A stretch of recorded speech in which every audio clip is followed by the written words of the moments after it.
Hello అండి అందరికీ. అందరు ఎలా ఉన్నారు? బాగున్నారా? ఈరోజు రెసిపీ వచ్చి శనగల ముద్దండి. పుట్నాల పప్పు కూడా అంటారు, పుట్నాల చిక్కీ అండి.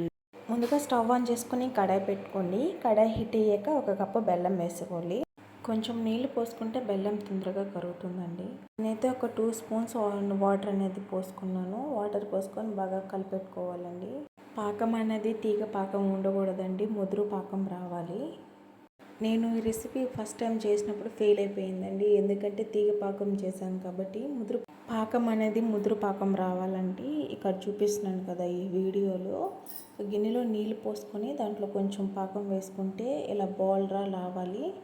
ఇలా వస్తే చాలండి, పాకం రెడీ అయిపోయినట్టే. నేను 1 కప్పు బెల్లానికి 1 కప్పు పుట్నాల పప్పు అయితే తీసుకున్నానండి. తీసుకొని కొంచెం సిమ్లో పెట్టుకొని బాగా కలిపేసుకోవాలి, లేదంటే గట్టి పడిపోతుంది. పాకం అంతా శనగలకి పట్టేటట్టు కలుపుకోవాలండి.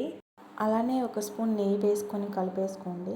నెయ్యి అంతా బాగా కలిసేటట్టు కలిపేసుకొని స్టవ్ ఆఫ్ చేసేసుకోవడమే.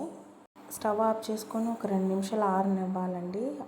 కొంచెం గోరువెచ్చగా ఉన్నప్పుడే ఉండలు చుట్టుకోవాలి, లేదంటే గట్టి పడిపోతే ఉండలు చుట్టలేము. ఇక్కడైతే నాకు కొంచెం చేతులు కాలుతుంది, ఉండ అసలు కట్టలేకపోతున్నాను.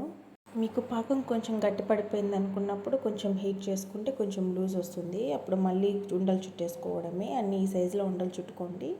ఇంతేనండి, చాలా సింపుల్ రెసిపీ. ఈ రెసిపీ తిన్నా కూడా చాలా బలం అండి. చూసారా ఎంత చక్కగా వచ్చిందో బెల్లము. మీరు ఇంట్లో ట్రై చేసేయండి. మన వీడియో మీకు నచ్చినట్లయితే లైక్ అండ్ సబ్స్క్రైబ్ చేసుకోండి. Thanks for watching.